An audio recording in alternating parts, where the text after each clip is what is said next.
Por favor, apaguen los micrófonos.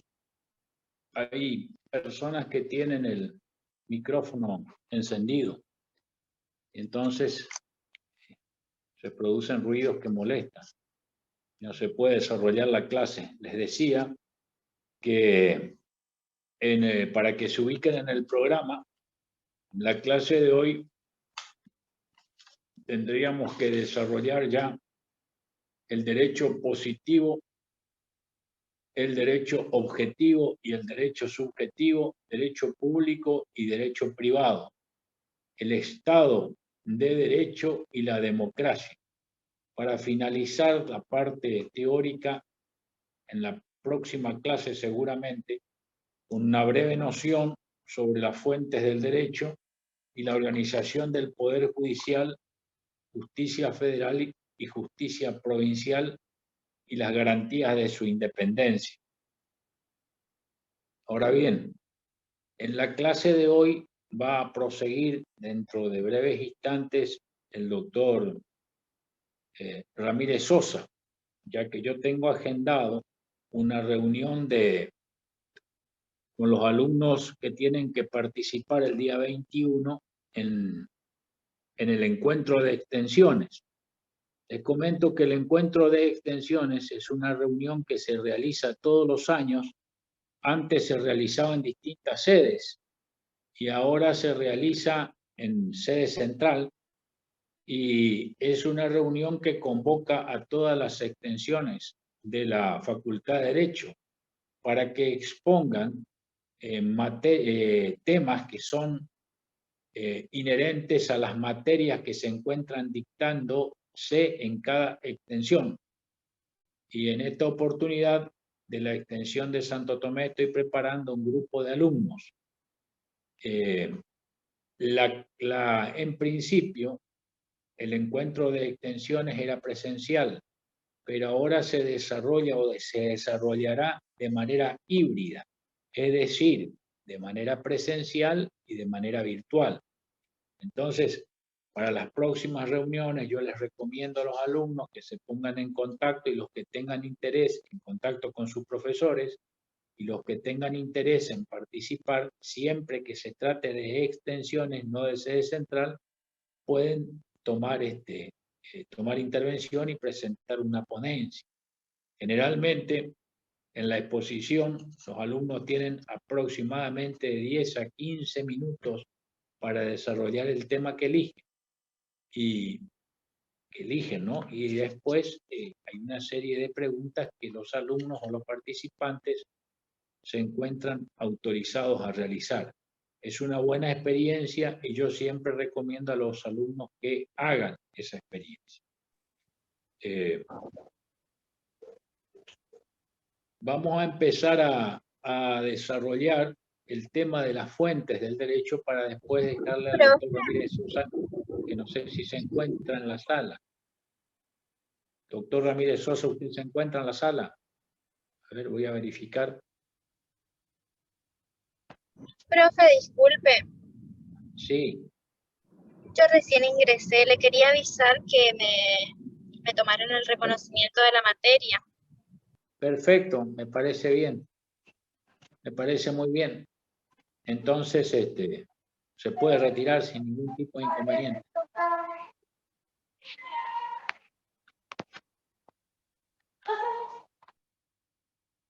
No sé si quiere saber mis datos. No tengo nada que saber. Yo simplemente tomo en cuenta eso, y si le reconocieron, está perfecto, sin ningún tipo de inconveniente.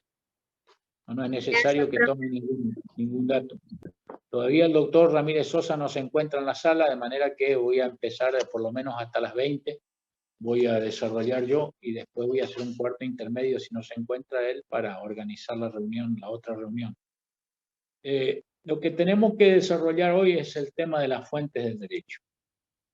Existen en el derecho al menos 4 tipos de fuentes distintas.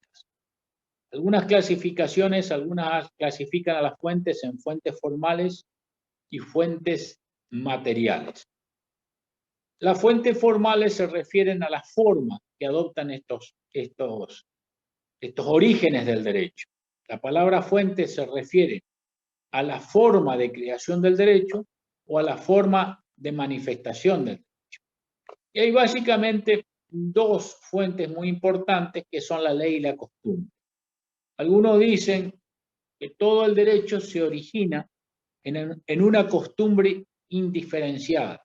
Es decir, que el derecho, antes de ser formal, antes de convertirse en ley, es una costumbre, una repetición de actos con conciencia de la obligatoriedad de la acción.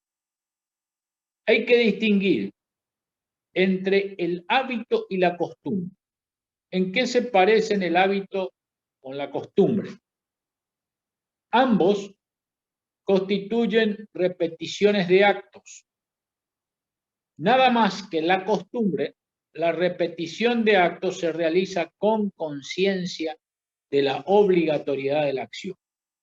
Mientras que el hábito, la repetición de conducta se realiza sin ninguna conciencia de la obligatoriedad, en la costumbre existe una presión normativa.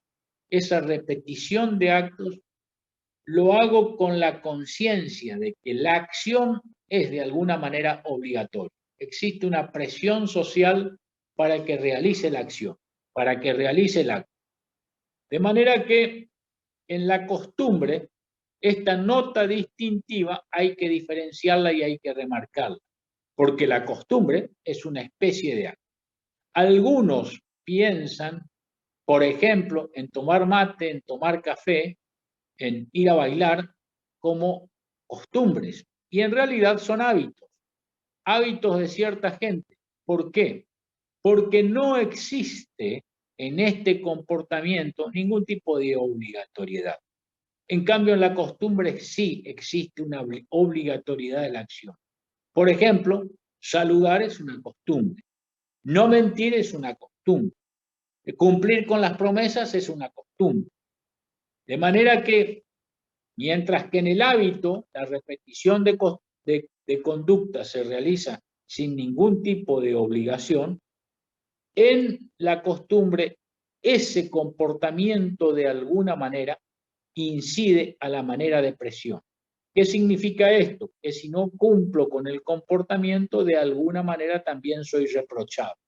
Por ejemplo, si alguien se presenta en un salón repleto de gente y no saluda, en un aula repleto de gente y no saluda, o no saluda cuando ingresa a una oficina, y bueno, podrá merecer algún tipo de reproche porque saludar se considera que es una costumbre que representa un buen comportamiento o una costumbre de tipo social. Distinto es en el ámbito militar, por ejemplo, que la costumbre es una obligación. Saludar es una obligación, perdón. Está establecida en el Código de Justicia Militar, sobre todo cuando se trata de un superior, ¿no es cierto? Y no con cualquier tipo de saludo, sino con el saludo correspondiente. Por ejemplo, bañarse regularmente es una costumbre. Si me baño a la mañana, a la tarde o a la noche, eso es un hábito. Entonces, en la costumbre, para que quede claro, hay una presión social que no se encuentra en el hábito. Ahora bien, ¿cuál es el otro tipo de fuente fundamental para el ordenamiento jurídico? Es la ley. La ley es la fuente por antonomasia, es una fuente paradigmática, es una fuente ejemplificativa, y cuando uno piensa en el derecho, piensa en la ley. Entonces, mientras que la costumbre es una repetición de conducta con conciencia de la obligatoriedad, la ley es una norma general establecida mediante la palabra, que puede ser oral o escrita, por el legislador. La norma, la ley, es una norma general que está establecida mediante la palabra por el órgano competente, que es el legislador. Hay distintos tipos de clasificaciones de la ley. Algunos hablan de la ley en sentido restringido y otros hablan de la ley en sentido amplio. La ley en sentido restringido refiere al proceso de creación de la legislación en virtud del procedimiento que está establecido en la Constitución Nacional. Artículos 77, 84, si la memoria no me falla. Entonces, ahí está establecido todo el procedimiento de creación que tiene validez en el ámbito nacional, en la Constitución Nacional. En las constituciones provinciales también está establecido el procedimiento de creación legislativa. Esto es la ley en sentido general que es producto de la voluntad de los legisladores provinciales. Y en los ordenamientos municipales, a este procedimiento de creación legislativa se les denomina generalmente ordenanzas municipales. Y también por lo general, el órgano competente para la creación legislativa son los consejos deliberantes en cada uno de los municipios de las distintas provincias que componen la República Argentina. Entonces, para que ustedes tengan un concepto general, la ley es la norma general establecida mediante la palabra por el órgano competente, es decir, por el legislador. La ley se clasifica en ley en sentido amplio y ley en sentido restringido, ley en sentido formal y ley en sentido material. La ley en sentido estricto restringido se identifica con la ley en sentido formal y la ley en sentido amplio se identifica con la ley en sentido material.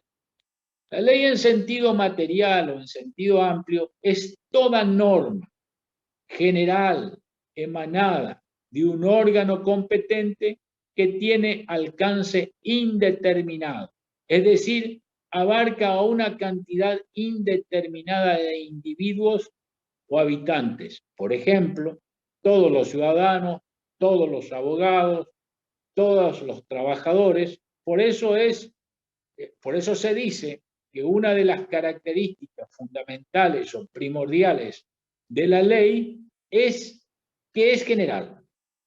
Su ámbito de aplicación y el ámbito de la competencia y la jurisdicción legislativa es ampliamente general. Abarca a una serie indeterminada de individuos o personas, llámense ciudadanos, llámense habitantes, llámense como se llaman, pero siempre el alcance es general, siempre el alcance es indeterminado. A todos o a todas, como se dice ahora. Entonces, insisto en que hay que distinguir la costumbre, que es la repetición de conductas con conciencia de la obligatoriedad, de la ley, que es una norma general que está establecida mediante el órgano competente o legislador. Ahora bien, hay dos tipos de fuentes más que me interesan destacar. Ellas son la doctrina por un lado y la jurisprudencia por otro lado. Esto no significa que no existan otras fuentes. Lo que yo digo es que estas son las fuentes más generales, las más comunes. Ley, doctrina, jurisprudencia y costumbre. Insisto en que según las legislaciones, la ley y la costumbre son fuentes primordiales o más importantes. Pero la doctrina y la jurisprudencia también son importantes. Se entiende generalmente por jurisprudencia, que viene del latín jurisdictio, a decir el derecho, a el conjunto de los fallos de los tribunales que interpretan y aplican la misma ley o la misma norma jurídica a casos semejantes. ¿Por qué digo casos semejantes? Porque nunca en el ámbito del derecho, nunca en el transcurrir de la vida jurídica, los casos son idénticos o iguales. Siempre tienen alguna semejanza. Y esta semejanza hace que para la aplicación de las pautas jurisprudenciales, esto es, de las que emanan de los tribunales, se generalice. Es decir, se toman parámetros comunes. Por eso, en la jurisprudencia es una pauta o estándar general que emana de la labor de los tribunales. Estos tribunales, ya vamos a ver más adelante, pueden ser tribunales nacionales con competencia federal o con competencia ordinaria, o pueden ser tribunales provinciales. También existen tribunales municipales, como pueden ser tribunales de consumo, tribunales de falta o contravencionales, o algún otro tribunal que puedan contemplar las legislaciones provinciales. Por ejemplo, puede haber un tribunal tributario que se especialice en tributos municipales. No es común, pero puede haber. Entonces, para que quede más o menos claro, la ley es una norma general que está establecida mediante la palabra por el legislador. La costumbre es una repetición de conductas con conciencia de la obligatoriedad, y la jurisprudencia es el conjunto concordante de los fallos de los tribunales que interpretan y aplican la misma ley o la misma norma general para casos semejantes. Mientras que el poder legislativo, el legislador, crea la norma, el poder judicial o el judiciario interpreta y aplica la norma creada por el legislador. En tanto que el poder ejecutivo, otro de los poderes de la República, lo que hace es ejecutar las disposiciones emanadas tanto del poder legislativo como del poder judicial. Generalmente es el poder ejecutivo está representado, según el caso, en el ámbito nacional, presidente, eso lo sabemos, en el ámbito provincial, por un gobernador, y en el ámbito municipal, por un intendente municipal. En el caso de la Ciudad Autónoma de Buenos Aires, por quien es denominado jefe de gobierno. Ellos son los que de alguna manera ejecutan las disposiciones generales que emanan tanto de quien crea la ley como de los órganos que interpretan y aplican la ley. Quien crea la ley, el poder legislativo, quienes interpretan y aplican la ley, poder judiciario o poder judicial. Los jueces en sentido amplio, que por ahí van a encontrar en algún manual de introducción, órganos primarios. Órganos primarios son los que aplican normas generales a casos particulares y ejecutan las medidas coactivas que las normas generales establecen. Entonces, tenemos tres tipos de fuentes primordiales, pero nos falta establecer qué se entiende por doctrina. Hay dos sentidos de la expresión doctrina, pero la más común, la que tomamos como fuente del derecho, es la opinión científica de los tratadistas del derecho. Eso supone entender que el derecho es una ciencia o que se estudia mediante procedimientos científicos y que existen expertos o científicos que contribuyen a interpretar el ordenamiento jurídico. Y ahí tenemos básicamente las cuatro fuentes del derecho: la ley, la costumbre, la doctrina y la jurisprudencia. Nos vamos a detener un poquitito en la clasificación de la costumbre. También el Código Civil habla de los usos y de las costumbres, y también habla de la práctica, pero generalmente las costumbres, es decir, la repetición de conductas con conciencia de la obligatoriedad de la acción, se clasifican en costumbres según la ley, según costumbres fuera de la ley y costumbres contra la ley. Por lo general, también en el derecho está admitida como fuente de derecho tanto la costumbre según la ley como la costumbre que está fuera de la ley.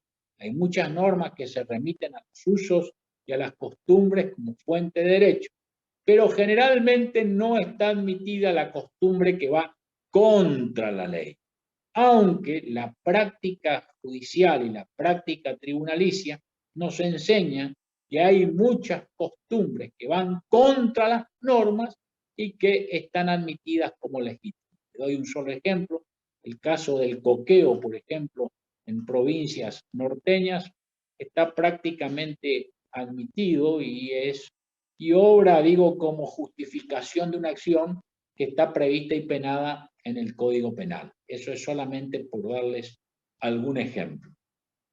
Con relación a la ley, hay que tener en cuenta el proceso de formación de la ley. La ley se forma siguiendo distintas etapas. Primero, iniciativa, segunda, discusión, tercero, sanción. Después tenemos la aprobación, la promulgación y la publicación. Esos generalmente son los pasos de formación de la ley. En la formación de la ley intervienen dos poderes, el poder legislativo por un lado y el poder ejecutivo por otro lado. El poder ejecutivo interviene en el carácter de colegislador, esto es, interviene en el proceso de creación de la ley al lado del legislador originario. Y su actuación no es menos importante porque tiene una serie de facultades que pueden alterar inclusive un proyecto de ley cuando es puesto a consideración de su órgano natural, que es el Poder Legislativo. Son las 20 horas. Voy a hacer un breve intermedio para constatar si está el doctor Ramírez Sosa o si va a hacerse cargo de la disertación y la continuidad de la clase, y si no, veré cómo continúa. Son solamente 2 minutos.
Bien, ahí me informa el doctor Ramírez Sosa que ya está en la sala, a ver, voy a verificar.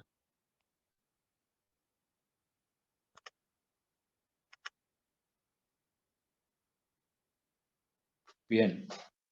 El doctor Ramírez Sosa, quien va a continuar con la clase del día de hoy hasta las 21, nos va a hablar de derecho objetivo y derecho subjetivo, derecho público y derecho privado, Estado de Derecho y democracia. Este último es su especialidad. El doctor Ramírez Sosa, para que ustedes tengan una idea, es profesor adjunto de la materia Introducción al Derecho, que está a mi cargo. Se desempeña como profesor adjunto desde hace varios años y jefe de trabajo práctico. Colabora con el dictado de la clase de Filosofía del Derecho en la Facultad de Derecho y en esta extensión de Santo Tomé, de donde estamos dictando la clase, donde generalmente yo dicto la clase, y está insisto, hace 20 años en la cátedra, de manera que la idoneidad y la excelencia en el dictado de la clase está más que garantizada.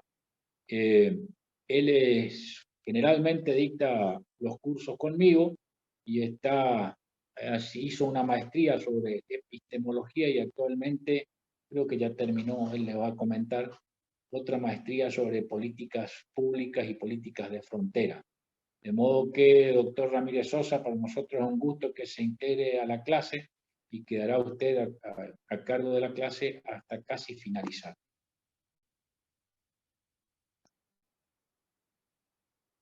Muchas gracias, profesor, por las palabras.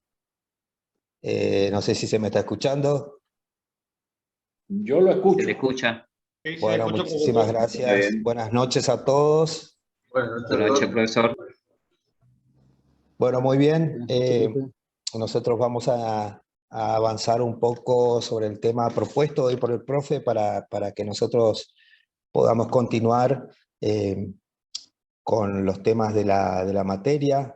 Había propuesto, entre otras cuestiones, hablar sobre Estado de Derecho, democracia, ¿no? Es bastante interesante esto porque justamente, como decía, bueno, estoy haciendo una maestría de políticas públicas.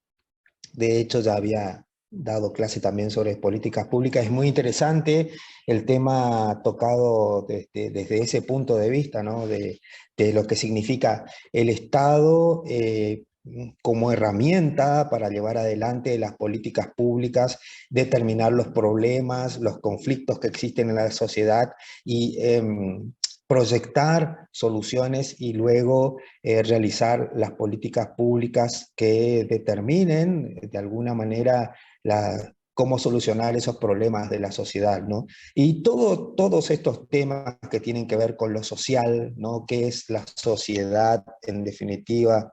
¿Qué es el Estado? Es bastante interesante porque esto primero debe estar de alguna manera interpretado, debe ser conocido, debemos tener conocimiento por lo menos de esto por el simple hecho de ser ciudadanos, ¿no?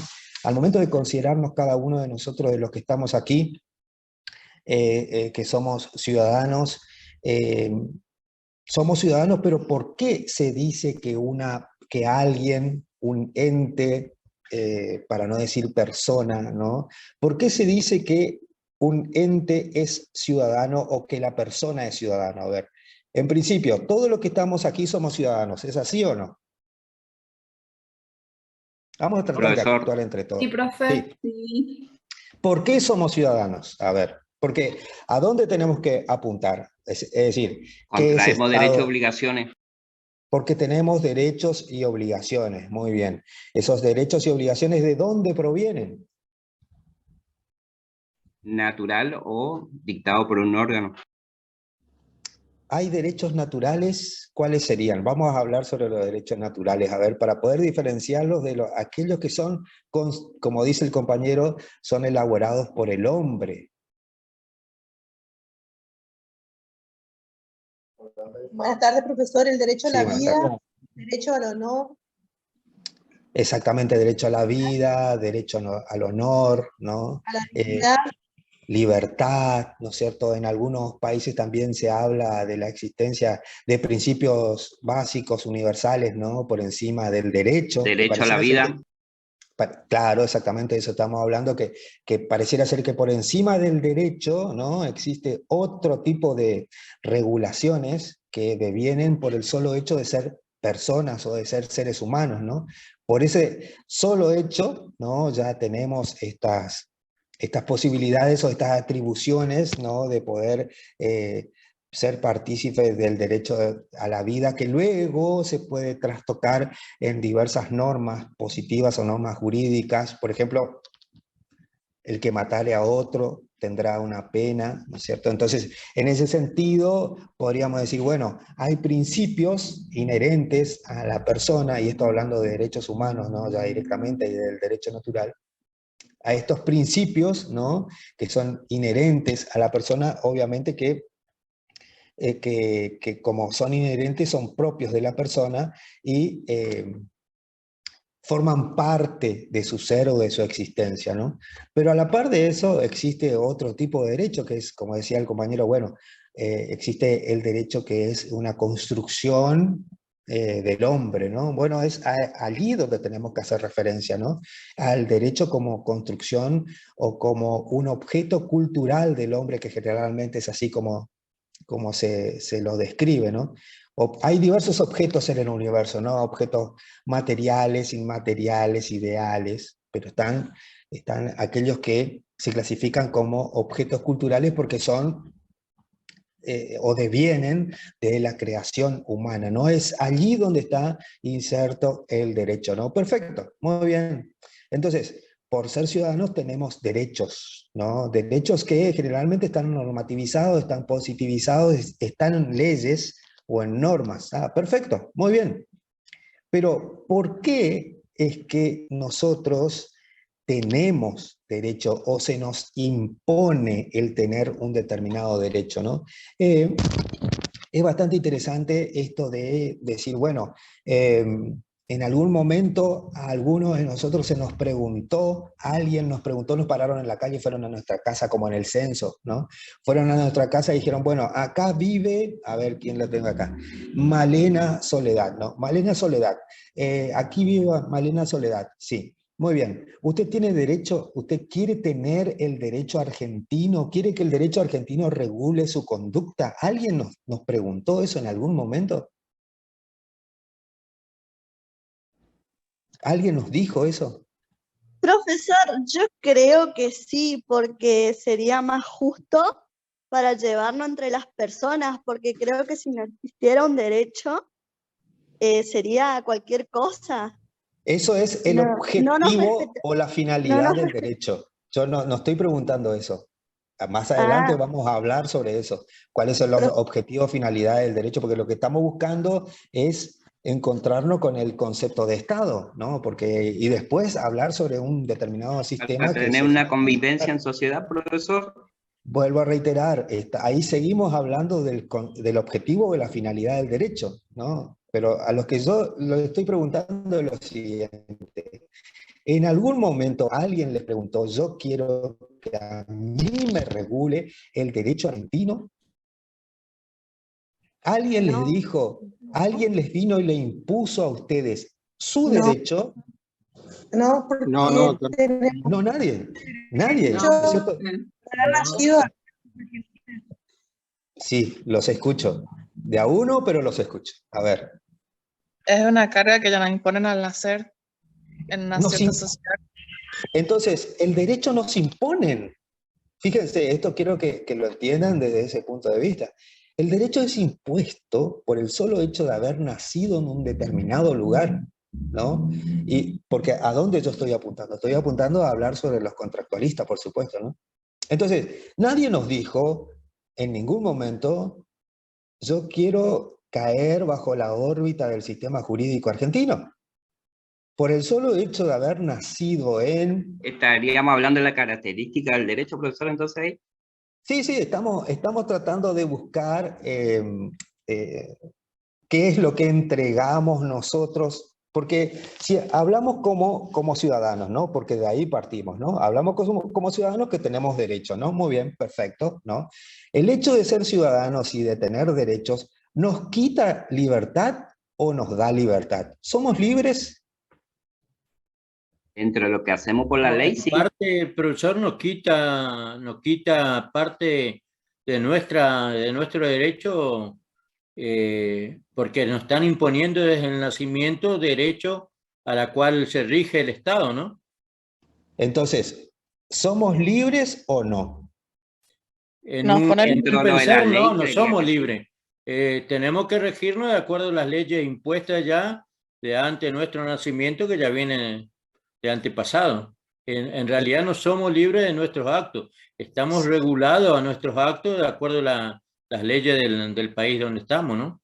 Entonces, evidentemente, tendríamos que decir, no, no somos libres totalmente, ¿no? Pero ahora, fíjense, caemos en un problema, ¿no? Decir, bueno, yo no puedo llegar a decir, no soy libre en democracia, ¿me entienden? Es decir, ¿hay un cierto grado de libertad o no? ¿Y cuál sería? Está dentro de la ley, profesor. a ver, vayamos un poquito más para atrás, digamos, para que nosotros nos podamos entender mejor, ¿no? Yo puedo decir, ¿soy libre totalmente? No, no se puede, profe. Porque en la democracia uno tiene distintos derechos a expresarse, a andar libremente, en cuanto cuando no hay democracia, está restringido nuestro derecho de acuerdo a las leyes que emana el gobierno que está en el poder en ese momento, o la justicia. Si en realidad en democracia Profesor, tenemos derechos un poco más que cuando no estamos en democracia. Pero en democracia en realidad tampoco estamos libremente a expresiones porque estamos regulados por ciertas leyes también, ¿no? Profesor, Sí, yo creo que somos libres sí. y todo lo demás. El tema es que hay que se regule la conducta de ciertos actos. Estamos hablando de otro tema, pero sí somos libres. Somos libres a cualquier ahora. Deme un Y nos minuto que regule. cambio Somos de... coaccionados por la ley, profe. Pero a partir de un contrato social que todos nos ponemos de acuerdo en que debiera ser así. Si no, sería una anarquía o una dictadura si no nos ponemos de acuerdo en ese contrato social de que nos coaccione la ley. Entonces me parece que somos libres, digo yo. Pienso. Profesor. Profesor. El profe avisó que iba a cambiar, no sé si seguro. Sí, ahora sí, estoy. Cambié de aparatito porque tenía mi celular, no podía entrar en la netbook. Mi celular está a punto de implosionar, va a explotar hacia adentro, sin ningún problema en cualquier momento. Pero ahora estamos mejor, ahora estoy más tranquilo. Muy bien. Profesor, con respecto a la pregunta. Roberto, estás hablando y se escucha todo el negocio que estás haciendo, Roberto. Ahí está, bien. ¿No queremos saber el negocio que hace Roberto? ¿No? Muy bien. La disculpa en el caso, profe. Por favor, Roberto.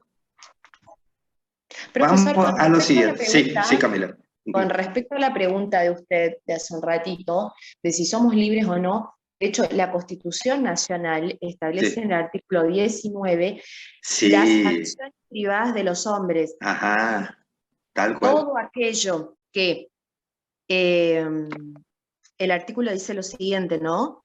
Las acciones privadas de los hombres. Si me permite, lo leo. Sí, por favor, es lo que corresponde. Perfecto, Camila. Todas las acciones privadas de los hombres que de ningún modo ofendan a la moral, al orden, a la moral pública, ni perjudiquen a un tercero, están exentas. Están solo reservadas a Dios y exentas a la autoridad de los magistrados. Ningún habitante de la nación será obligado a hacer lo que la ley no manda, ni privado de lo que ella no prohíbe. Perfecto. Es decir, si somos libres, sí.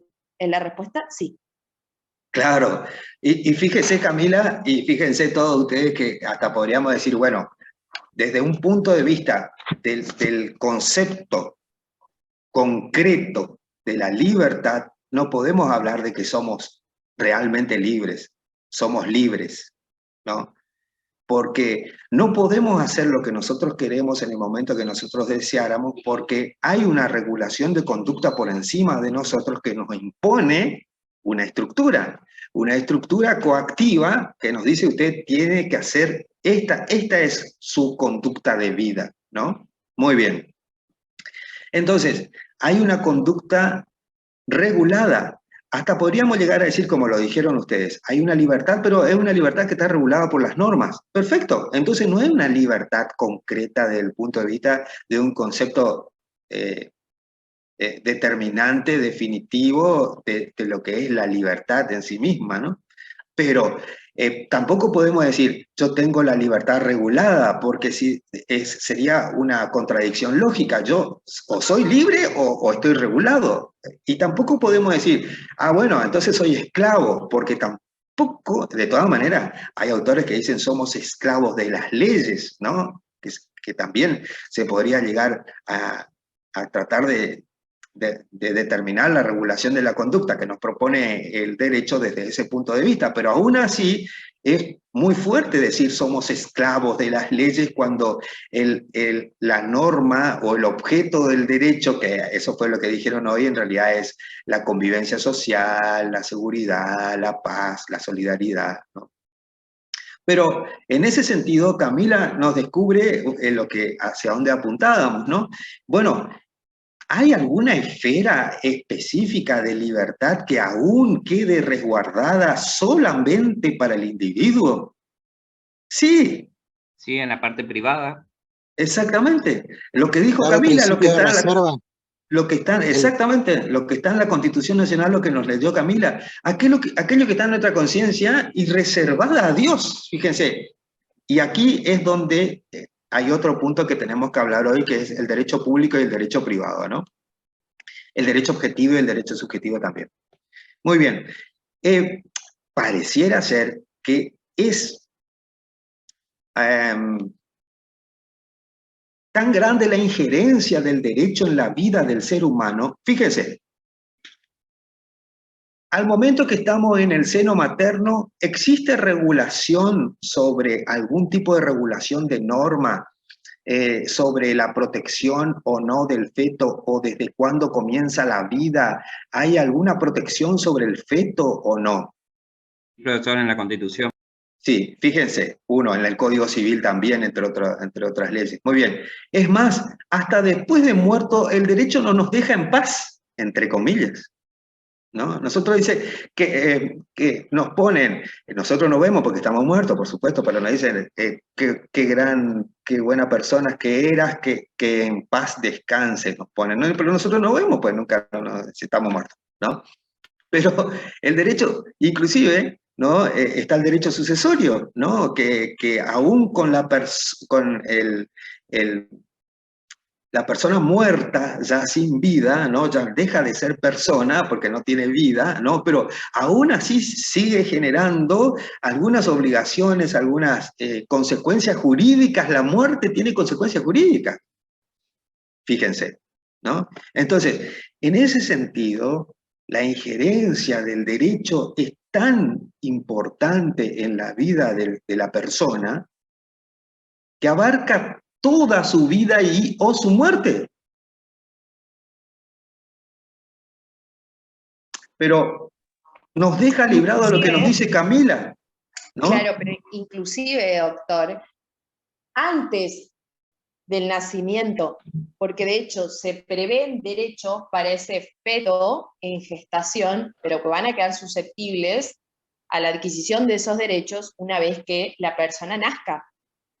A eso estaba yendo, ¿no? Encima, perdón. Porque primero quería hablar específicamente sobre lo que vos dijiste, Camila, de que lo único que nos parece que queda fuera de la esfera del derecho, hay tanta inserción normativa, ¿no? Que toda o cualquier tipo de conducta parece que se está regulando, ¿no? Y se sigue regulando, y se siguen haciendo regulaciones, y se siguen haciendo normas jurídicas, que lo único que pareciera ser que está vedado al derecho a que regule es mi conciencia. Y aquello que queda reservado a Dios, con toda la ambigüedad que significaría lo reservado a Dios, ¿no es cierto? Es bastante interesante esto en ese sentido del ámbito de libertad cercenado o no que tenemos, ¿no? Como dice Camila, inclusive en la nueva redacción del Código Civil del 2015, al hablar de persona, tiene una... nos da la posibilidad de hablar de personas siempre y cuando se cumpla una condición, ¿no? La condición es que nazca con vida, porque, como dice Camila, ¿no? Si no lo hiciere, ¿qué pasaría? En el Código Civil está esto. En el caso de que no naciera con vida, no sería una persona humana, doctor. Sería tenido como que si nunca hubiese existido. Que nunca existió, exactamente, como que si nunca hubiese existido. Y esta es una cuestión de lógica y de filosofía, ¿no? De filosofía del derecho, ¿no? Y de lógica jurídica, ¿no? Bueno, Y todo ese tiempo de gestación, bien, Valeria está por preguntar, y todo ese tiempo de gestación no existió, ¿no? Pero en el código está redactado de esa manera, ¿no? Vuelvo a reiterar, este artículo que me parece que es, habría que buscarlo en el Código Civil, yo no sé si es el 8 o el 9, creo que por ahí está, ¿no es cierto? Tenemos a mano en este momento celulares, computadoras que pueden ayudar al profesor a buscar ese artículo. De paso vamos leyendo. A ver qué dice Gladys. ¿Podemos leer? El código 19, ya le leo porque justo estoy por rendir civil y estoy estudiando. Dale. Bueno, ese es el momento de la concepción. La existencia de la persona humana comienza con la concepción. Y después le sigue el 20, que es los plazos de nacimiento, los plazos del embarazo, y el 21, el tema de la viabilidad, nacimiento con vida. Es el 21. 21. Los derechos y obligaciones del concebido o implantado en la mujer quedan irrevocablemente adquiridos si nace con vida. Si no nace con vida, se considera que la persona nunca existió. El nacimiento con vida se presume. Perfecto. Fíjense qué interesante ese artículo 21 es, Claudia, ¿no? Ese artículo... Profesor. Sí, Roberto. Sí, fíjese, sin entrar en un tema, vio que está muy en la sociedad trillado, hay una contradicción con el tema de la protección del momento de la concepción y con una ley que ya sabemos todos que se aprobó el año pasado, ¿vio? Fíjese también a ese punto de contradicción, de interpretación que se hace, digamos, y que está también en los tratados. Totalmente, esto tiene que ver con la construcción del valor vida, ¿no? ¿Qué es vida? ¿Cuándo hay vida? ¿Cuándo empieza la vida? ¿Desde qué momento se puede hablar de que hay vida? Hay diversas teorías sobre el momento de la vida, ¿no? Teoría de la anidación, de la fecundación, de la concepción, hay diversas teorías, pero dejamos de lado de eso, ¿no? Porque nuestro camino es para otro lado, ¿no? Que tiene que ver con... tenemos que descubrir lo que es el derecho, pero hemos descubierto que la libertad, la vida, son inherentes como derechos naturales al ser humano, ¿no? Pero en algún momento, obviamente, eso de alguna manera se ha cedido, como dicen los contractualistas, ¿no? Aquellos que han leído a los contractualistas sabrán hacia dónde apunto, ¿no? Eso se ha cedido en algún momento, ¿no? Entonces los contractualistas lo que van a hacer en su momento estamos tratando de perseguir la creación del Estado, ¿no?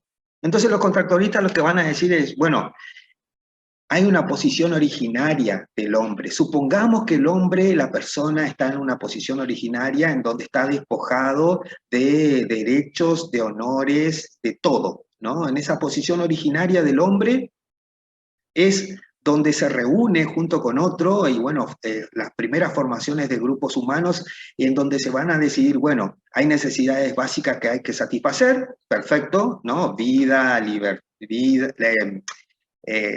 vestimenta, seguridad, alimentación, etcétera, ¿no? Perfecto. Muy bien. Entonces, en ese sentido, al existir este tipo de necesidades básicas, ¿no? Entonces, lo que se debe de alguna manera organizar ese grupo social, ese primer grupo social que está en un estado de naturaleza, ¿no? ¿Cómo se organiza? ¿Cómo hay una organización, ¿no? Obviamente que lo que va a surgir en ese momento es un líder, ¿no? Un líder que va a decir, bueno, un líder o un grupo que va a liderar esa primera organización, ¿no? Y de hecho es allí donde los contractualistas van a decir, bueno, existe por primera vez la autoridad y existe el poder. El poder que tiene una persona o un grupo de personas de decidir o de determinar cuáles van a ser las diversas, de dividir el trabajo, ¿no? La división de trabajo que puede llegar a tener el grupo, ¿no? Ustedes van a buscar agua, ustedes van a buscar alimentación, ustedes van a propiciar la seguridad, etcétera, de esta cueva en la que estamos todos reunidos en este momento, ¿no? Que somos 34 personas que viven en una cueva, ¿no? Entonces nos vamos a reunir. Y es allí donde van a empezar las ideas de las teorías del poder, las teorías de la autoridad, ¿no? hasta dónde llega la autoridad. Pero por encima de todo esto, ¿no? Debe haber una estructura que sostenga al poder, a la autoridad, para que se tomen decisiones. Y esa estructura es nada más y nada menos que la del Estado, ¿no? La del Estado en donde alberga a estas autoridades legitimadas de alguna manera para que puedan tomar decisiones, ¿no? La comunidad organizada, como algunos autores llaman a esta idea del Estado, ¿no? La posibilidad de que a partir del Estado la autoridad y el poder pueda administrar, organizar y tomar decisiones sobre los individuos que componen otros elementos que forman parte del Estado, como son la nación, el territorio, ¿no? El pueblo, ¿no? Que en definitiva cada uno de ellos van a construir conceptos que le van a ser elementos caracterizantes del Estado, ¿no? Y todo esto, a su vez, debemos verlo en un marco de un sistema determinado, que es el sistema democrático. Pero antes de entrar a hablar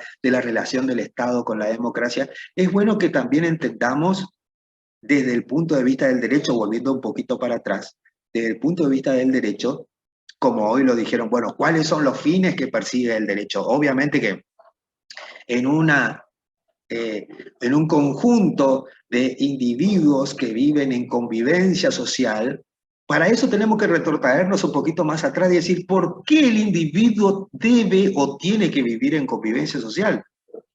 Para los autores clásicos griegos, ¿no? La convivencia social, la idea del ser social, no solamente de ser racional, sino que también de ser sociable, deviene de la propia existencia o de la propia esencia del ser o de la persona, ¿no? El hombre de por sí es un ser sociable y político por naturaleza, nos van a enseñar, ¿no? De hecho es así, hasta biológicamente lo podemos explicar, ¿no? La persona cuando nace necesita, el individuo, el ser humano, necesita de otro ser humano para poder vivir o supervivir durante un lapso prolongado de tiempo.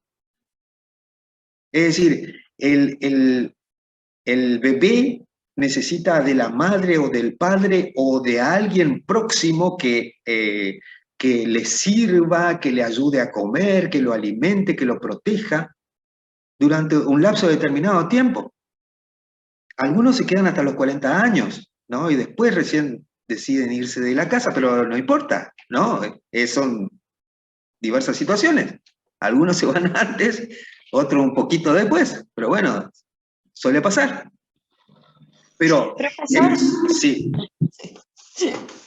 Muy buena la acotación, profesor.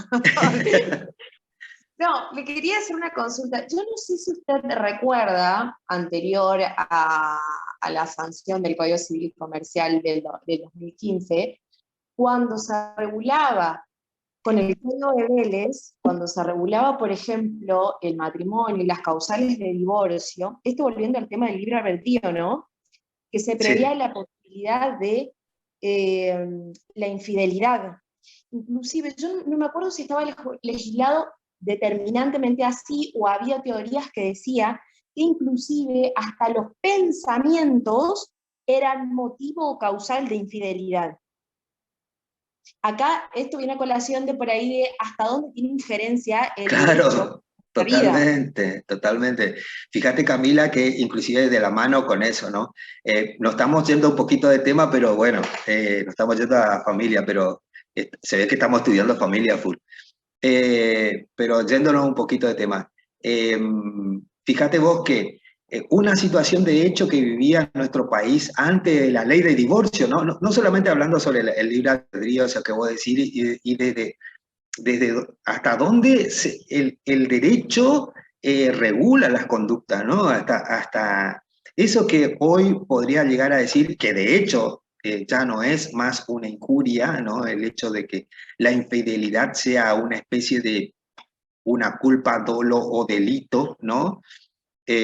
o el pensamiento, como dice Camila, simplemente sea ya un óbice de que se le pueda culpar a alguien de algo, de ser infiel, ¿no? O que eso pueda llegar a ser una injuria. Pero fíjense cómo también esto tiene que ver con la relación entre el derecho y la moral, ¿no? Cómo va cambiando, cómo va evolucionando el derecho objetivo, ya que voy a hablar sobre eso ahora. El derecho objetivo se relaciona o no con la moral. Fíjense que hablando sobre lo que dice Camila, me hace acordar de que durante muchísimo tiempo no existía una ley de divorcio en nuestro país, ¿no? Es decir, la persona que volvía a construir su vida con otra persona, ¿no? Y que tenía una nueva familia con otra persona, no podía volver a contraer matrimonio civil porque si no caía en la bigamia, ¿no? Entonces estaba prohibido, ¿no? Pero de todas maneras había muchísimas situaciones de hecho que desde lo social, y ahí volvemos a la gran implicancia de lo social en la conformación del Estado y del derecho definitiva, ¿no? Desde lo social era un problema realmente que necesitaba una solución que proviniera justamente del Poder Legislativo a través de una ley que dictase la ley de divorcio, ¿no? Y que propiciara posteriormente la posibilidad de que se puedan llegar a reconstruir otras familias, ¿no? El doctor Gómez recordará, creo que no está más en el aula, pero recordará, digo el doctor Gómez porque es el único que seguramente se acerca a mi edad y como es melómano, recordará a Suéter, ¿no? Casémonos vía México, que justamente esta música de este grupo viene sobre este tema de esa época, ¿no? Pero bueno, volviendo un poco hacia lo que es el derecho específicamente, ¿no? Y en cuanto a cómo podemos clasificar al derecho, ¿no? Ya sabemos más o menos rudimentariamente la construcción del Estado, de por qué ¿por qué es necesario la regulación? Es decir, hay una construcción de una convivencia social porque en un primer punto, en ese estado de naturaleza, como dirían los contractualistas, bueno, hay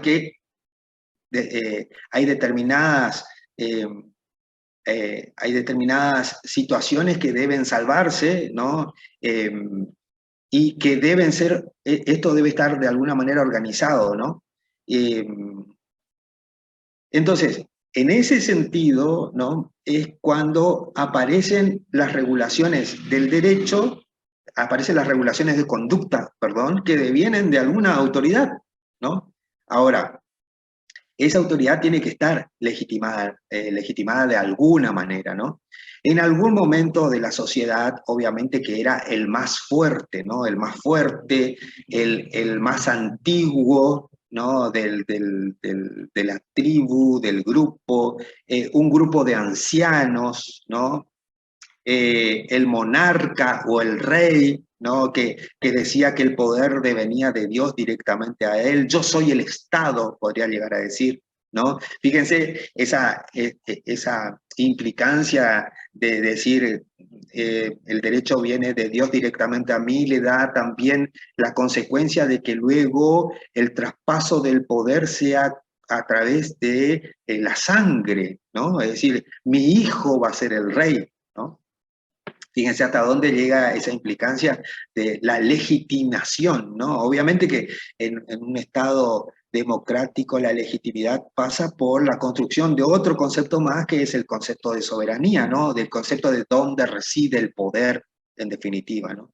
El poder específicamente reside, desde el punto de vista del sistema democrático, va a residir en el pueblo, ¿no? Es el pueblo el que a través de la expresión de su voluntad, nuestra expresión de la voluntad, obviamente que va a ser el voto, ¿no? Con el voto que nosotros legitimamos a determinada autoridad, ¿no? Aquí, cruzando el río Uruguay, nosotros tenemos, en este momento están en un proceso eleccionario muy complicado, ¿no? Están ahí en un 50 y 50, están ahí bastante bastante dividido, bastante polarizado, digamos así, esa elección, ¿no? Que se va a decidir muy pronto.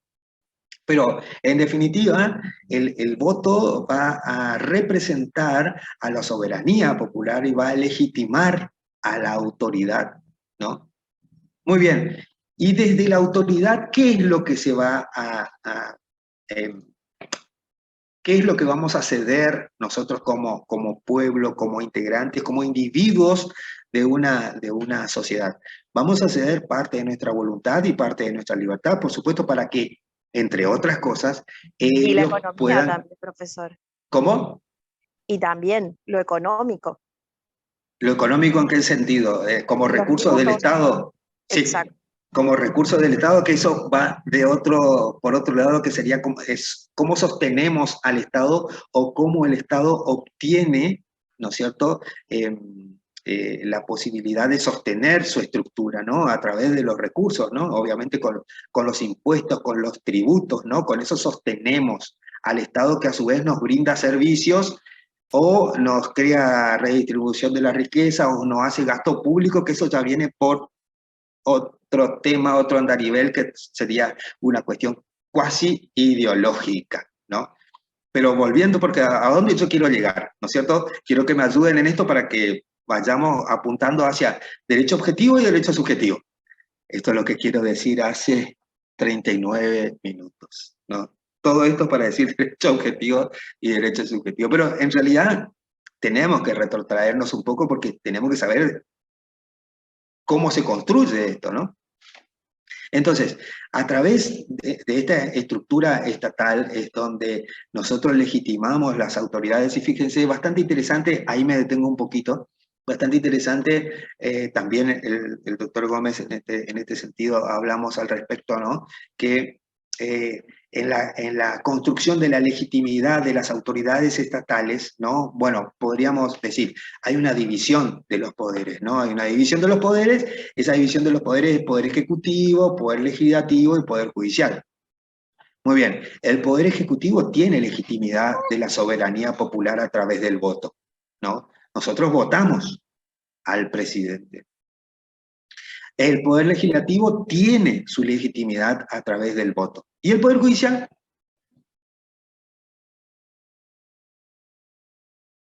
¿Independiente el juicio? No, no lo tiene. El pueblo no lo elige. El pueblo no lo elige. Y entonces, fíjense, no solamente eso, pensemos, por ejemplo, en los ministros, ¿no? En los ministros del Poder Ejecutivo. A ver, en una municipalidad, los directores de una municipalidad,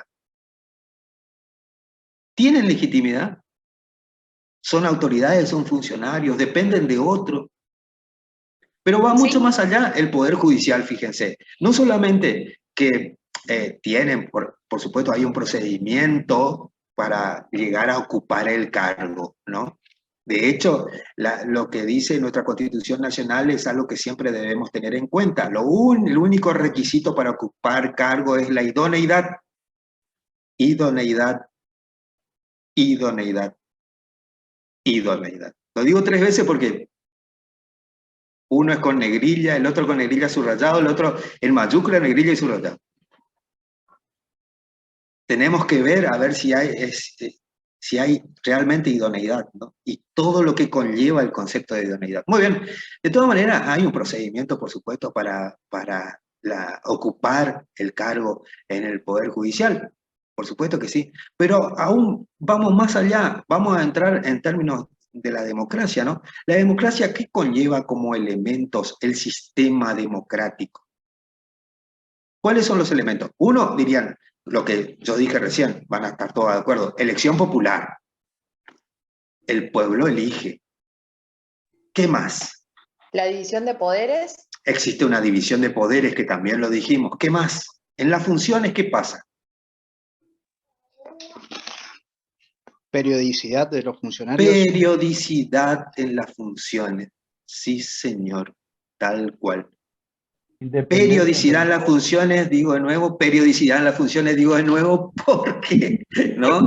es un elemento inherente de lo democrático, ¿no? Y bueno, a nuestro alrededor vemos ejemplos de perpetuidad en el poder. Es para pensarlo, ¿no? Pero vayamos más allá, vayamos a lo que estamos diciendo, bueno, del Poder Judicial, ¿no? Bueno, y entonces, ¿cómo se construye la legitimidad? ¿No? Pero un poquito más allá, inclusive, apretemos un poquito más el acelerador, ¿no? El grano, ¿no? La herida, ¿no? El cuchillo en la espalda, ¿no? La espada de Damocles. Resulta que mientras dure su buena conducta, continúan en el cargo. ¿Para siempre? Y la periodicidad de las funciones, y todo lo que estamos hablando de democracia y la legitimidad.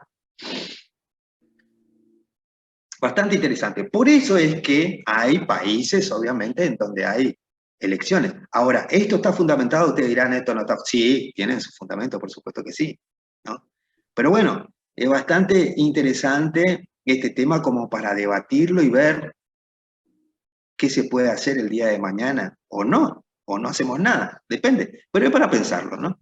Aún así, vayamos al Poder Legislativo, ¿no? Bueno, en definitiva, el Poder Legislativo, como ya sabemos, tiene su legitimidad, obviamente por el voto popular, por supuesto que sí, ¿no? Pero bueno, ¿para qué sirve el Poder Legislativo en esta división de poderes? Para la creación de la norma,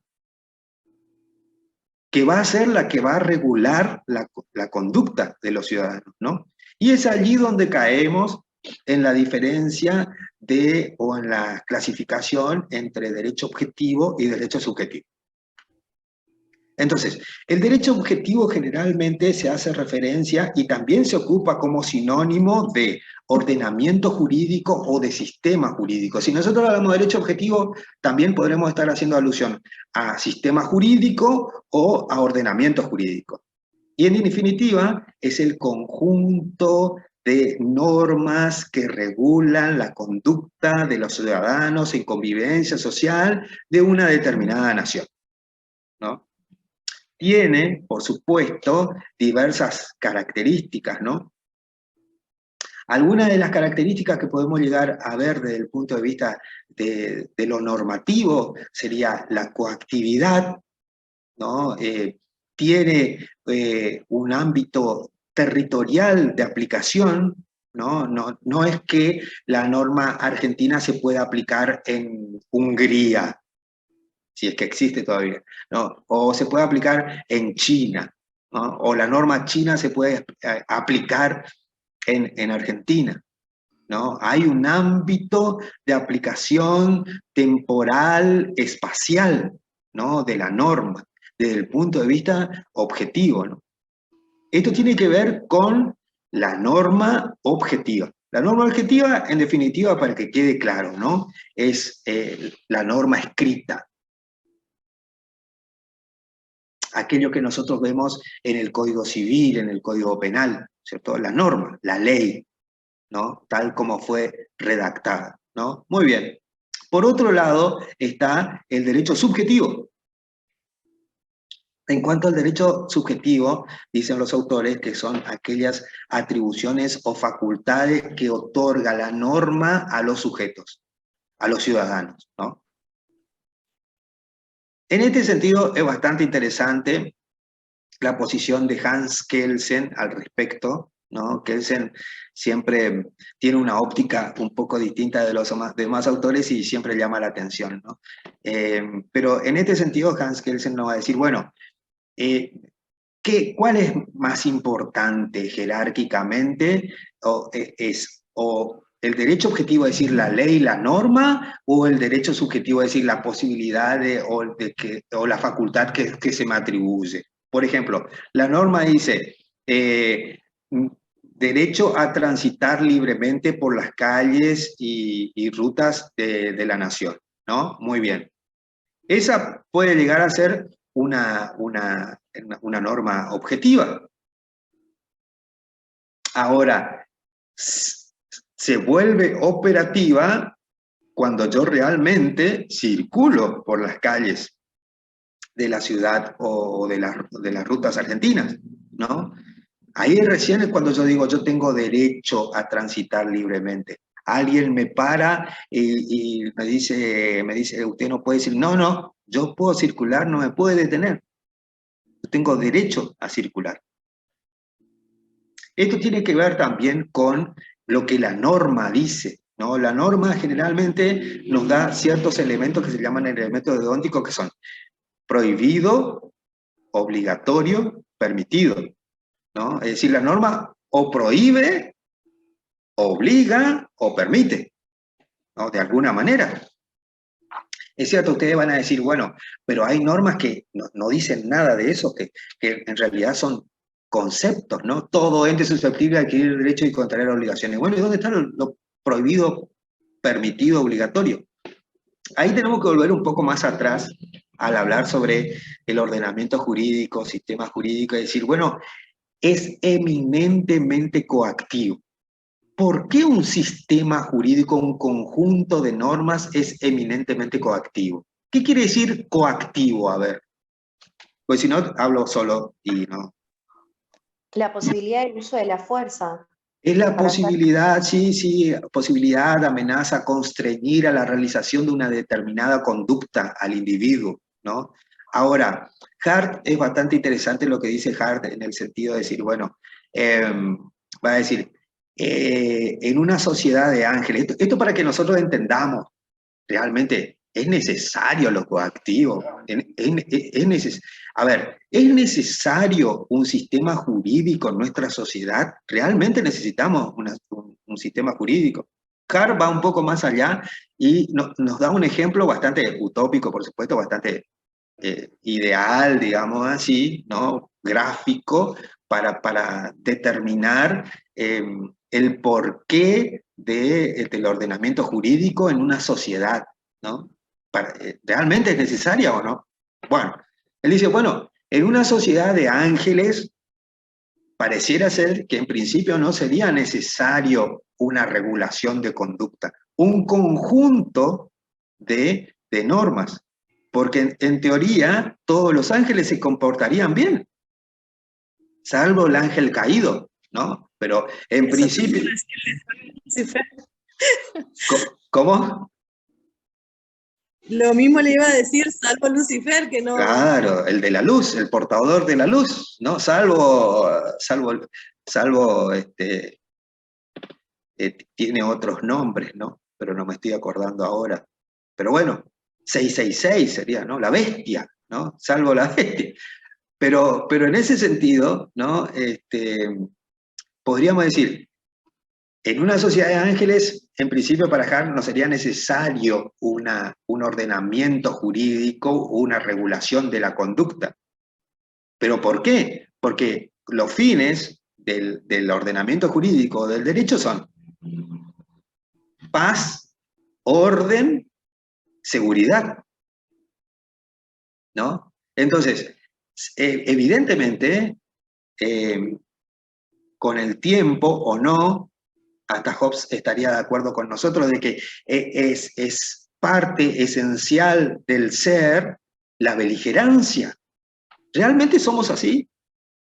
Para otros autores, el ser, ¿no? Es bueno, pero ahí está la beligerancia. ¿Vieron que todo esto, el universo conspira con nosotros? Ahí está la beligerancia, ¿no? Gritos, tridentes, etcétera, ¿no? Entonces, diría, bueno, no, somos buenos, ¿no? Pero la sociedad nos va volviendo malos, ¿no? Podría llegar a ser, pero la sociedad está compuesta por individuos. Entonces, los malos son los individuos o los malos es la sociedad, ¿no?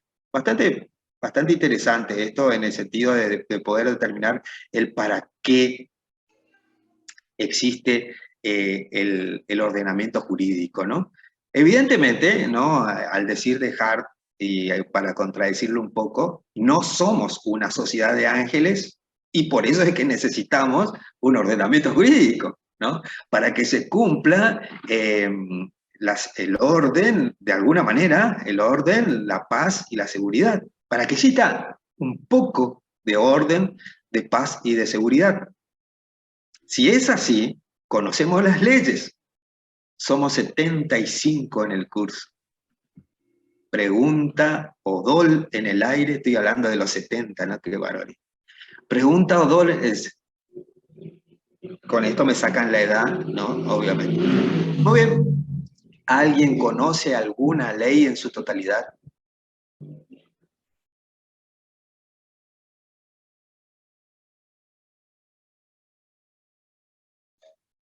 Estamos hablando de ordenamiento jurídico, estamos hablando del derecho objetivo. El derecho objetivo es el que regula la conducta de las personas en convivencia social, en una sociedad, ¿no? Si es así, esos individuos que conviven en sociedad deben conocer las leyes. Pregunta de un extraterrestre que llega en este momento al aula. Sí, ya se fueron 2, quedamos 72 ya, ¿no? Estas son las preguntas que nos vamos perdiendo clientes con esta pregunta. ¿Conocemos alguna ley en su totalidad? No, dice Ángel. La Constitución, sí. Brisa. Profe, te encontré algo de derecho objetivo y derecho subjetivo. ¿Quiere que le lea?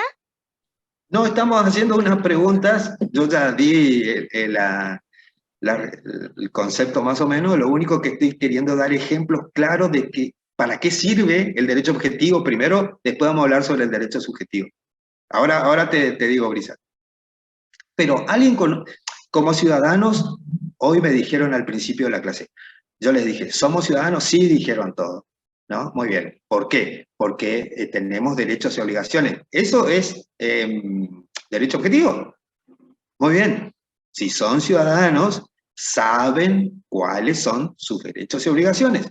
Sus derechos y obligaciones, ¿dónde están? En el derecho objetivo. Entonces la pregunta a esta altura de la noche, 21 horas, es la siguiente. ¿Conocemos alguna ley en su totalidad? Conozco En la su ley totalidad del creo consumidor que no, porque son 2440. largas. Perdón. Dardo conoce la ley del consumidor. ¿Toda? Y casi toda, doctor, pues soy inspector de comercio. Perfecto. Casi toda. Fíjense que es un especialista. Dardo, sos un especialista, ¿no es cierto? Entonces, pero a lo que voy, Dardo, es lo siguiente, ¿no? Si, como especialista, inclusive, yo conozco una norma, ¿no? No sé si me entendés. Quiero que entiendan claro, esto como ciudadanos, ¿no? Porque yo me especializo en eso, entonces sé esa norma, ¿no? Muy bien. ¿Alguien es agente de tránsito aquí?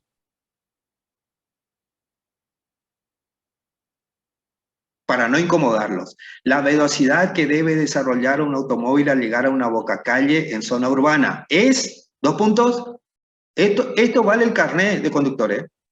40 kilómetros por hora. 40. ¿Alguien quiere decir algo más? No, profesor, 40. ¿40 no es mucho? Bueno, 40. ¿Están todos de acuerdo? No, 20 kilómetros como máximo. 20 como máximo. Bien. O me detengo. Depende de a quién le toque la mano. Claro, llegar a la bocacalle se detiene. A ver, llego a la bocacalle, me bajo del auto, miro si viene alguien. No. Cartel de stop. No, profe. Llego a la bocacalle, miro primero si hay cartel. Miro, tengo que ver si hay cartel. ¿En cada esquina hay cartel? ¿De cada una de las ciudades de todo el país? No. Pero hay que disminuir la velocidad a casi 20 kilómetros por hora. A casi 20 o a menos. ¿Eso dice la ley? No tengo idea. Claro. Pero, claro, la ley es exacta. La ley es exacta. La ley es exacta, sí. Sí, totalmente. La ley te dice los máximos permitidos. Y entonces, ¿qué es lo que pasó acá? Quiero que entiendan en cuanto al conocimiento de la norma, del derecho objetivo, etcétera, y luego vamos a ver el derecho subjetivo. Muy bien. Armando y Mario venían a 40, con Gladys creo que también, ¿no? Dardo venía a 20, ¿no? Y algunos se detuvieron a ver si había cartel o no. En esa misma esquina, vamos a poner una esquina en el lugar, en la ciudad nuestra, donde estemos, ¿no? San Martín y Mitre, ¿no? Muy bien, en esa esquina. Alguien paró el auto, ¿no? ¿Qué pasó? ¿Qué pasó, Dardo? Se armó un embotellamiento terrible. Chocamos todos, chocamos Uno todos. paró, siguió el otro. Dardo, uno paró, el otro se bajó a ver si había cartel, el otro venía a 40, el otro venía a 40, ¿no? Vos venías a 20, ¿no? Sí. Entonces, ¿qué pasó con esos 5 o 6 autos en ese momento? Todos colisionados. Choque en cadena, terrible, sí, colisión de una. Fíjense qué tan importante es la ley de tránsito, ¿no? Que para poder irnos de un lugar a otro, a cualquier lado en este momento donde estemos nosotros ahora, la noche, mañana, pasado, etcétera, tenemos que sí o sí trasladarnos por el tránsito. Y no conocemos la ley, el derecho objetivo, desconocemos. Podemos llegar a decir, si me permiten ustedes, porque esto está siendo grabado y va a ser para YouTube y sale a otros países, ¿no? Podemos llegar a decir, desconozco la ley de tránsito. Fíjense, lo que conlleva decir desconozco la ley de tránsito, porque si yo llego a la conclusión que desconozco Con el doctor Gómez, ¿no? Nosotros salimos cada vez que nos movemos de nuestra ciudad, que es Santo Tomé Corrientes, en la frontera con el norte del mundo, estamos defendiendo el sur acá, ¿no? El sur, el hemisferio sur, ¿no? Salimos a la ruta 14. ¿Cómo se llama la ruta 14? En Corrientes, que va hacia Posada, que viene de... La ruta de la muerte, profesor. La ruta de la muerte se llama. ¿Y por qué se llama? Era porque no se llama la ruta de la vida, la ruta de la alegría. Por los sucesivos accidentes que hay en la ruta y... Por la ruta, sí, imagínense cada vez que salimos con el doctor Gómez, nosotros primero saludamos a todos nuestros seres queridos, ¿no? Con gran afecto, ¿no? Nos encomendamos a todos los dioses del universo, de nuestra y otras religiones, ¿no? Y salimos. El doctor Gómez tiene una practicidad por la cual él se direcciona en la ruta 14 no más de 110 kilómetros por hora, ¿no? Y ahí vamos, ¿no? Tranquilamente, escuchando música. Aún así, él nos va a contar, seguramente ahora sí él está como aparece, tuvo 2 despistes, ¿no? Y hemos pasado varios problemas en la ruta de la muerte. Nos encomendamos a los seres celestiales, nos despedimos de nuestros seres queridos, y bueno, nos vamos, ¿no? Por la ruta de la muerte. Las implicancias del desconocimiento normativo hacen que el no conocimiento de la ley de tránsito provoque que el gran porcentaje de muertes en el país sean los accidentes de tránsito. Ustedes dirán, nada, no me importa conocer una ley, ¿no? Pero yo les quiero referenciar una ley muy importante, una sola, ¿no? Que determina, de la cual desconocemos en su totalidad, ¿no? Ahora, ¿deberíamos conocer? ¿Deberíamos conocer o no? Dardo, ¿deberíamos conocer el derecho del consumidor? Vos que lo ves en el sentido, a ver, me compro desde el punto de vista de lo de Dardo para que él nos ayude a dar la clase, ¿no? Me compro un ventilador, llego a casa y explota, ¿no? Dardo, debemos conocer, ¿por qué el derecho del consumidor? A ver, porque eso es otra característica del derecho, no solamente coactivo, sino que el derecho, en principio, protege a la parte más débil. Tuya la palabra, Dardo, mientras tomo un mate. Sí, solamente defiende al consumidor, o sea, las empresas, las que tienen quick, por ejemplo, nosotros no atendemos a las personas. ¿Por qué? Porque el consumidor es la parte más débil. Exacto, por ser la parte más débil. Y en el caso de que explote un ventilador, bueno, tiene ahí un montón. se protege al que le vende, el que vende, pero nosotros defendemos al consumidor final. Y el consumidor debería saber cuáles son sus derechos, ¿no es cierto? El consumidor debería saber, y se hacen muchas charlas, y debería saber más de lo que es. Pero es que en la sociedad, en lo social, se hacen muchísimas charlas de todas las normas, de todo, pero realmente existe, y esto es algo para pensarlo, ¿no? ¿Realmente existe de parte de la sociedad o del individuo un interés por conocer las normas o el derecho? Cuando les sucede, ahí quieren, cuando les sucede, cuando tienen el problema, ahí quieren aprender y quieren saber y quieren cerciorarse. Por eso es que Kelsen dice lo siguiente, en tratar de determinar cuál es más importante, o el derecho objetivo o el derecho subjetivo, ¿no? Él dice, es el derecho subjetivo más importante que el derecho objetivo. Da varias explicaciones. Una de ellas, bastante interesante. Una norma puede estar puesta, puede ser positiva durante miles de años y nunca se puso en funcionamiento. Nunca alguien dijo, ese es la norma que ampara mi derecho y mi conflicto. O sea, puede estar inoperante, pero está puesta, pero puede resultar inoperante porque nadie la alegó como facultad o atribución. Pero cuando yo realmente digo, me pasa lo del ventilador, hablando me voy a hablar con Dardo y digo, Dardo, yo tengo mi derecho, y ahí es recién en donde yo digo, yo soy consumidor, ¿no? Y pido que se ponga mi derecho, que se respete mi derecho, y este es mi derecho. O sea, lo pongo en operatividad al derecho. El derecho es la ley del consumidor es una letra, es para que quede claro, es derecho objetivo, ¿no? Es la ley. Ahora, cuando yo voy a Dardo y le digo, yo quiero que se le aplique multa, tal cual como dice la ley, a esta empresa que me vendió no solamente, que también me dé la garantía y que me dé otro ventilador y que me pague el daño también producido, ¿no? Entonces, es ahí donde yo recién pongo en operatividad el derecho. Y esas son facultades o atribuciones que tiene el individuo. Por lo tanto, dice Kelsen, el derecho subjetivo es mejor, tiene una categoría superior que el derecho objetivo.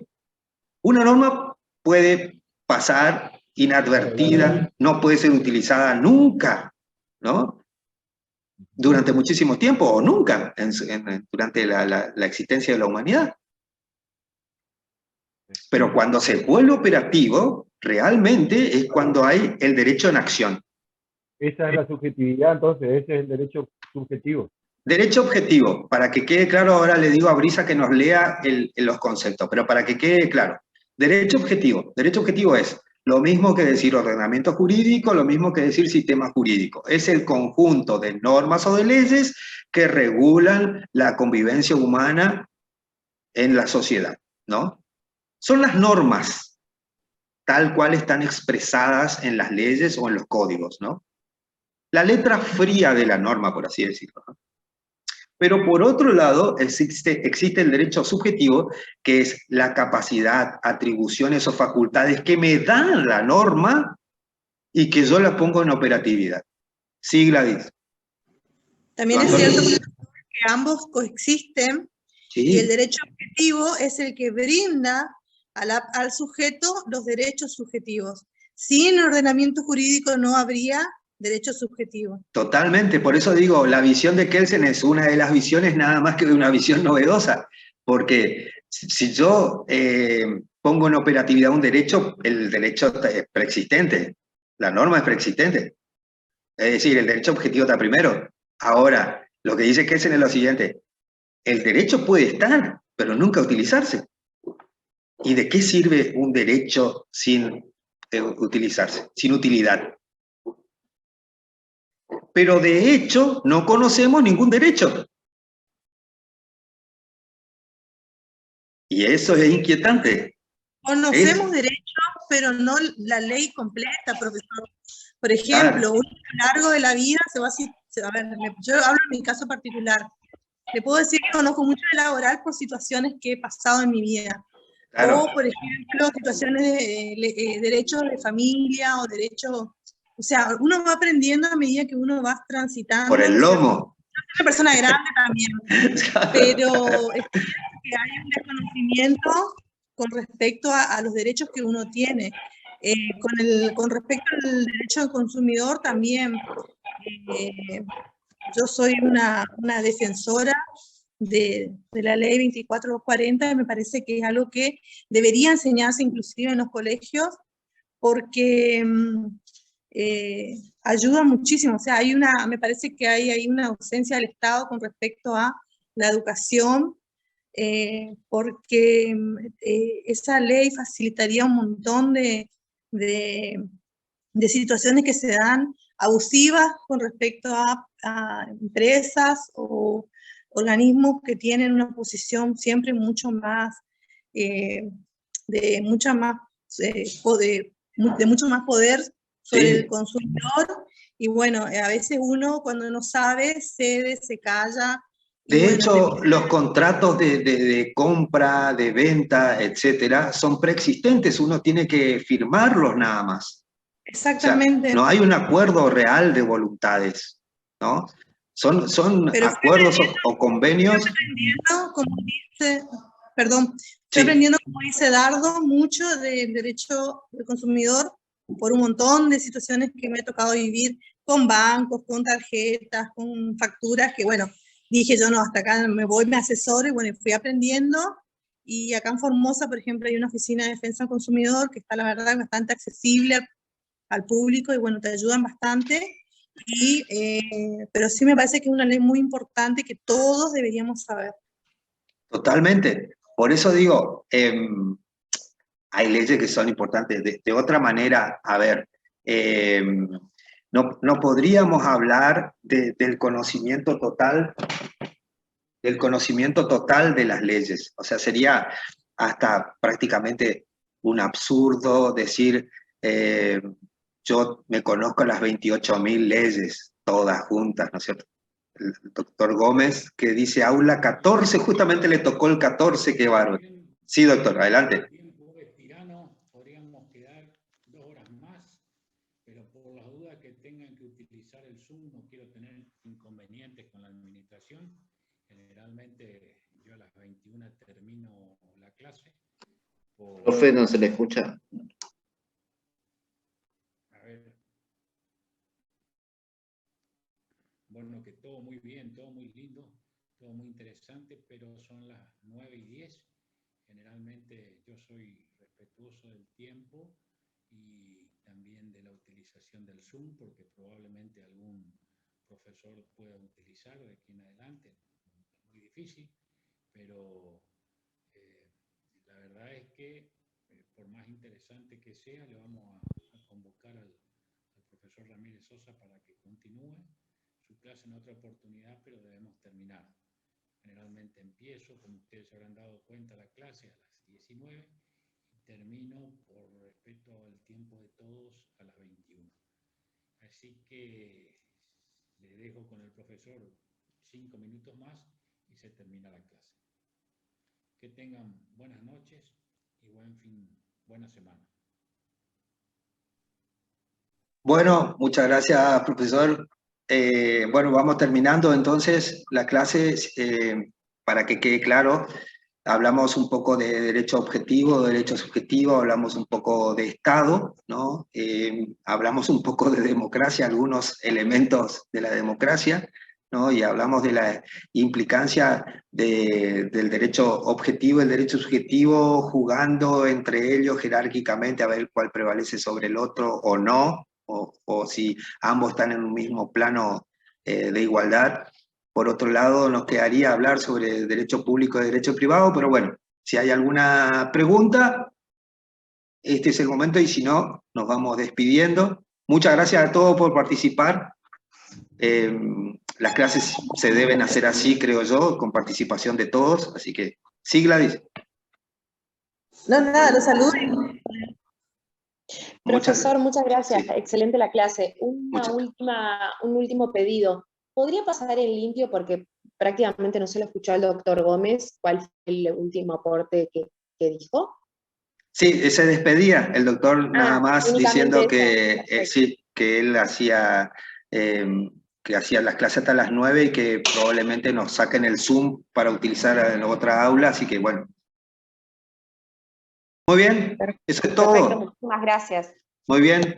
Muchísimas gracias a ustedes por la atención y nos vemos la próxima, cuando nos encontremos por ahí. Buenas noches, hasta luego. Gracias, que pasen bien. Gracias, profe. Hasta luego. Buena clase. Hasta luego, profesor. Hasta luego, profe.